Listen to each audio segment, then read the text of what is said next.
کسی طرح کی تہذیب، کسی طرح کی ایک سمجھ، جو یہ بالکل آج کل ہم دیکھ رہے ہیں وار اینڈ پیس کے ایشوز ہیں. مجھے نہیں لگتا کہ امریکی پریزیڈنٹ کو کچھ کسی برائے نام سمجھ ہے ایسے ایشوز کے بارے میں. نہ وہ اتہاس جانتے ہیں، نہ وہ سیاست جانتے ہیں. وہ اس کو صرف ایک ہی چیز میں انٹرسٹ ہے، اپنی خود کی شخصیت. انگریزی میں ہم کہتے ہیں ان کو میگلومینیا. میگلومینیا ایک کوئی پازیٹیو کیریکٹرسٹک نہیں ہے. وہ یہ ہے کہ ایک شخص جو اپنے ہی بارے میں ہر وقت سوچتا ہے اور اس کو کسی طرح کا کوئی انٹرسٹ نہیں ہے کسی اور واقعہ، کسی اور چیز میں. وہ یہ ہے. اب ہم دیکھ رہے ہیں پچھلے ایک مہینے سے کہ اس طرح کے بیانات جو وائٹ ہاؤس سے آ رہے ہیں روزانہ، اس طرح کے بیانات ہم نے کبھی نہیں سنے. اور ہم کو گھبراہٹ ہوتی ہے کہ یہ شخص ہے جس کی مانسک حالت کے بارے میں ہم کو شبہ ہے، وہ اتنا پاور ہے اس کے ہاتھ میں. نیو یارک ٹائمز نے ان کے ساتھ انٹرویو کیا تو ان سے پوچھا کہ آپ کے پاس کوئی ریسٹرینٹ ہے؟ ہر ایک انسان جو اپنے آپ کو سویلائزڈ کہتا ہے اس کے اوپر کسی طرح کی ریسٹرینٹ ہوتی ہے.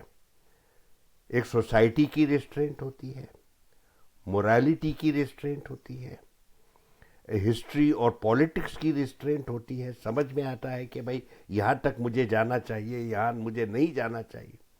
اور ان کا جواب بالکل صحیح تھا اپنے ٹائم سے کہ میرے اوپر کسی طرح کی کوئی ریسٹرینٹ نہیں ہے ایکسپٹ مائی مورالٹی. اور یہ لوگوں کو پریشانی یہ ہوتی ہے، اور وہاں کے جو نیو یارک ٹائمز کے جرنلسٹ ہیں ان کو تو ضرور پریشانی ہوئی ہوگی کہ کبھی تک ڈونلڈ ٹرمپ نے کبھی ہم کو یہ نہیں ہمارے سامنے کبھی ظاہر کیا کہ ان کی کیا مورالٹی ہے، کس چیز پہ مورالٹی ہے، کیا ان کے مورل ویلیوز ہیں. ابھی تک ہم نے کبھی نہیں دیکھا. میں سمجھتا ہوں آپ کی بات. دوسری بات میں یہ سمجھنا چاہتا ہوں کہ ان کی باتیں اور ان کی دھمکیاں جو ہیں وہ پوری دنیا پر اثر انداز ہوتی ہیں. مطلب یہ ہے کہ پوری دنیا دیکھتے دیکھتے بدل گئی جب سے ایران پر اسرائیل اور امریکہ کے حملے شروع ہوئے ہیں. اور وہ کوہرام ہے جو شاید پچھلے 30-35 سال میں دیکھنے کو نہیں ملا دنیا میں. یعنی مطلب اکانومی کہاں سے کہاں پہنچ گئی. غریب ملکوں کا تو اور بہت زیادہ برا حال ہے. جو مالدار ملک ہیں وہ بھی بہت پریشان ہیں. بات یہ ہے کہ ان کی بات کو ہم سنجیدگی سے لیں یا نہ لیں، لیکن دنیا پر ان کی باتوں کا اثر پڑتا ہے. اب انہوں نے جو بہت سخت دھمکیاں دی ہیں ایران کو، نیوکلیر پاور اسٹیشنز ہیں ایران میں، یعنی کہ جہاں سے بجلی بنتی ہے. اس کے علاوہ جو پانی صاف کرنے کی جگہ ہوتی ہیں، کھاری پانی، سمندر کا پانی ہوتا ہے جس کو پینے کے لائق بنا جاتا ہے، ڈی سیلینیشن پلانٹس کہلاتے ہیں. اور وہ شہرگ ہوتے ہیں. کسی بھی شہر کو، ملک کو دوڑانے میں لوگوں تک پانی پہنچتا ہے ان سے.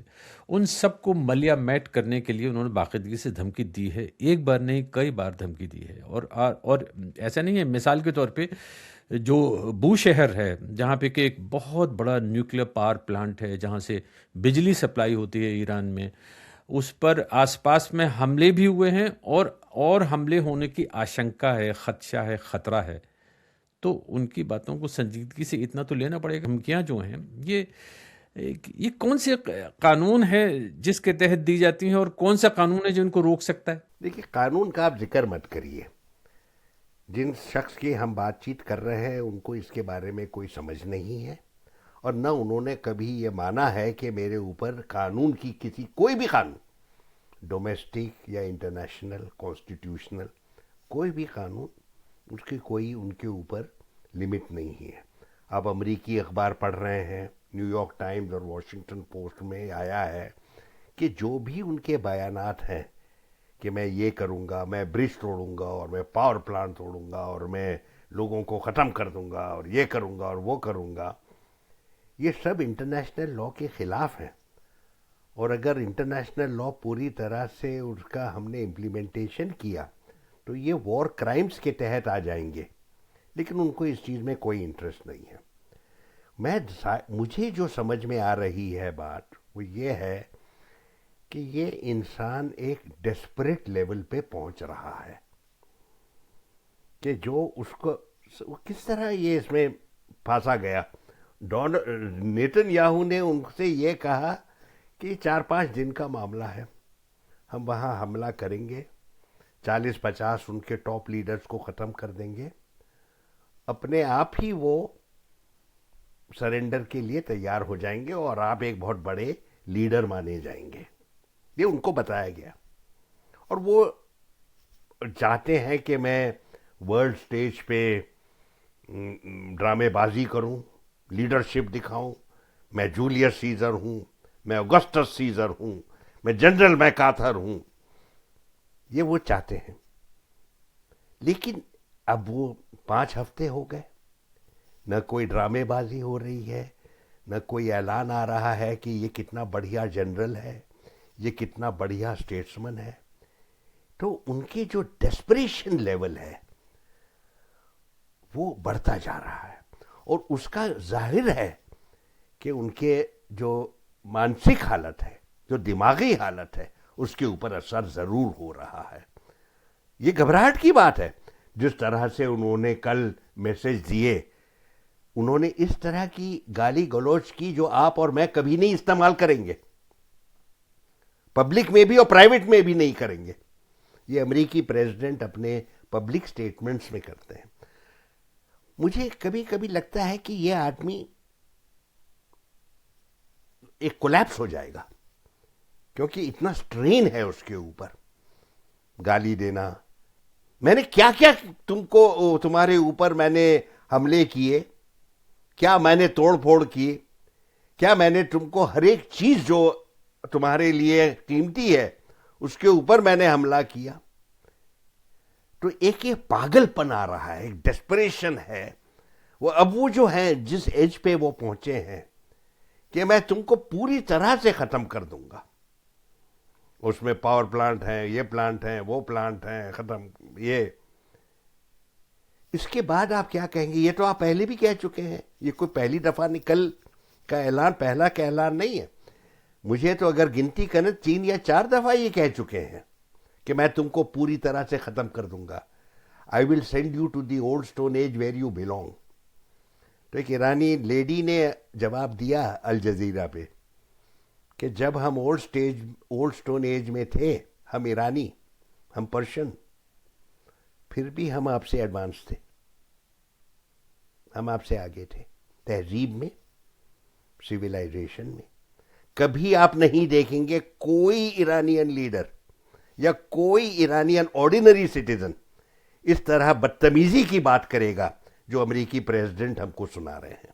یہ ساری باتیں ہم دیکھ رہے ہیں, سن رہے ہیں, مگر باقی جو دنیا ہے, ٹھیک ہے, وہ جو بھی ان کے دل میں آ رہا ہے, زبان پہ آتا ہے, ڈونلڈ ٹرمپ کہہ دیتے ہیں, لیکن دنیا تو خاموش ہے. انٹرنیشنل ایٹامک انرجی ایجنسی, جس کا کام ہے کہ وہ دنیا بھر میں واچ ڈاگ کی حیثیت سے کام کرتی ہے, جہاں ایٹامک پلانٹس ہیں, نیوکلیئر انرجی ہے, مانیٹر کرتی ہے. اس کے جو چیف ہیں, انہوں نے بھی یہ بات کہی ہے, اسرائیل سے کہی ہے, براہ راست امریکہ سے کہی ہے کہ یہ جو آپ نیوکلیئر پلانٹس پر اٹیک کرنے کی بات کر رہے ہیں یہ غلط ہے, ریڈیو ایکٹیو مٹیریل نکل سکتا ہے.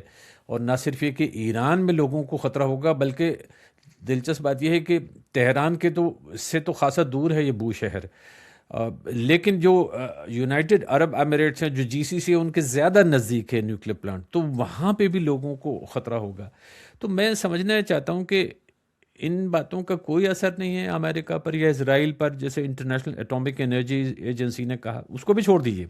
جو جی سی سی کنٹریز, جہاں کہ میں سمجھتا ہوں کہ بہت ہی سیزنڈ ڈپلومیٹ رہے ہیں, ایک لمبا وقت آپ نے گزارا ہے, ان کو تو فکر ہونی چاہیے کہ یہ باتیں ان کے بہاف پہ کی جا رہی ہیں. یعنی کہ امریکہ اسرائیل جو ہیں لڑائی, ایک پرسیپشن یہ ہے, پرسیپشن کیا کسی حد تک حقیقت ہے, کہ یہ لڑائی جی سی سی کنٹریز, گلف کنٹریز کے ایما پر, ان کے بہاف پر لڑی جا رہی ہے ایران کے خلاف. تو وہاں پہ کوئی اس پہ فکر نہیں ہے, کنسرن نہیں ہے. آپ کے پروگرام کا نام ہے نیو ورلڈ آرڈر.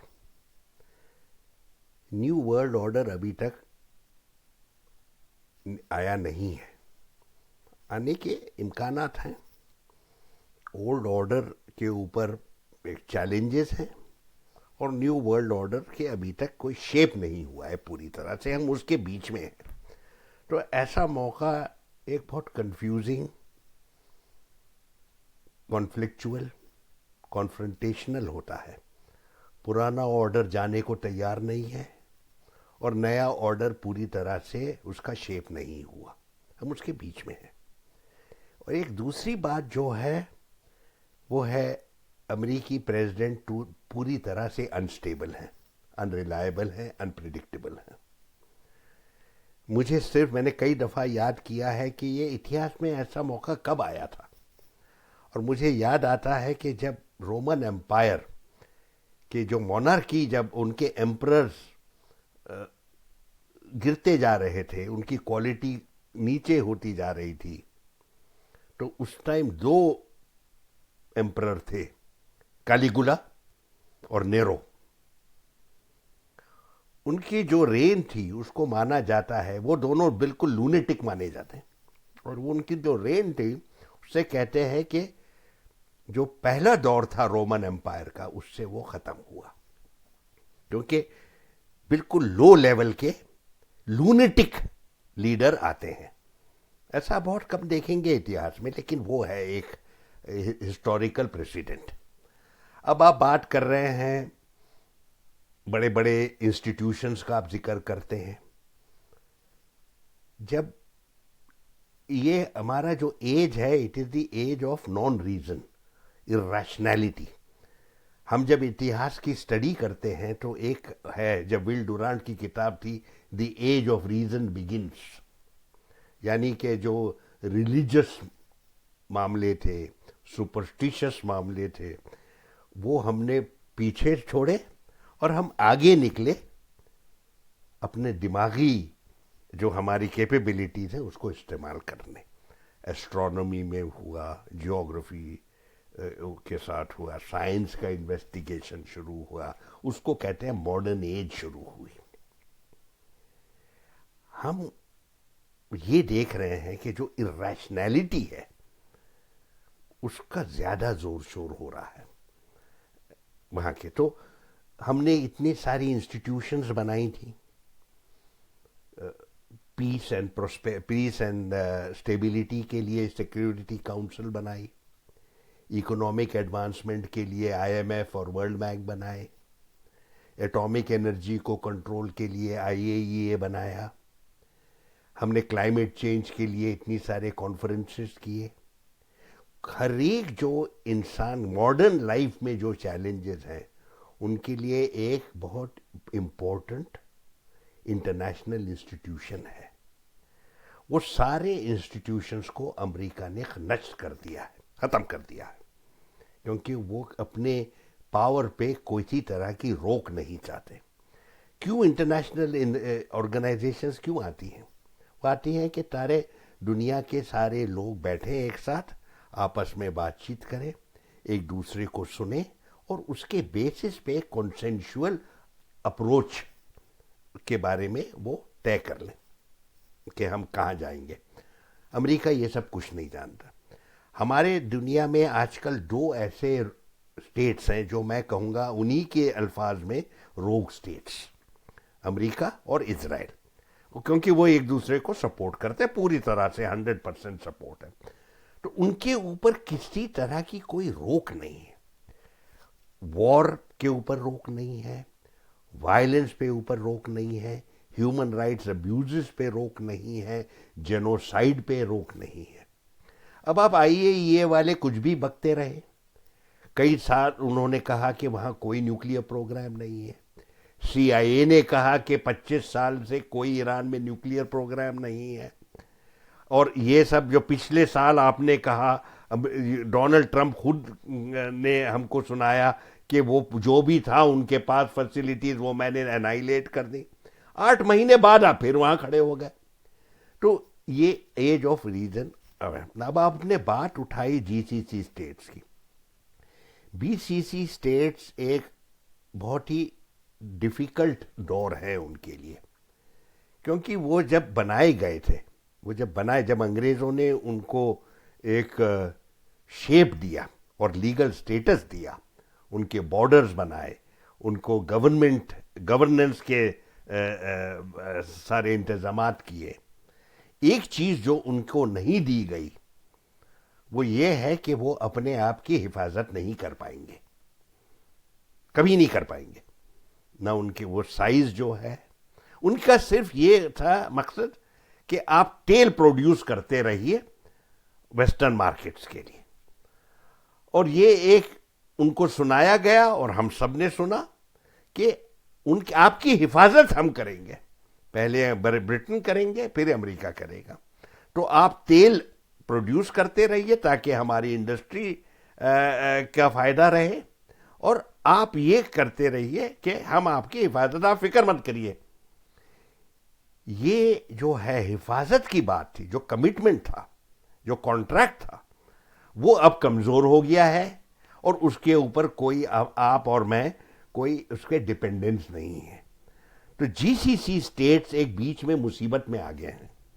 انہوں نے کیا کوشش کی, اپنے آپ کو انہوں نے جو ان کی پارٹنرشپ ہے امریکہ کے ساتھ, اس کو انہوں نے دہرایا اور اس کو مضبوط کیا. ان کے ویپنز خریدتے رہے, بلینز آف ڈالرز کے ویپنز خریدتے رہے, بڑے بڑے کانٹریکٹس ان کی کمپنیز کو دی.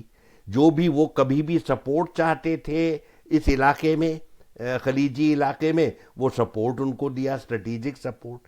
ان کو سپورٹ تب بھی دیا جب ان کی جو امریکی انیشیٹو وہ پورے علاقے کے لیے ہارمفل تھی, جیسے عراق کے اوپر حملہ. انہوں نے اس کو اپوز کیا تھا, لیکن پھر بھی اسٹریٹجک سپورٹ دیا بعد میں. اب وہ کمزور ہو چکا ہے اور گلف کے کنٹریز اس کے اوپر ریلائی نہیں کر سکتے.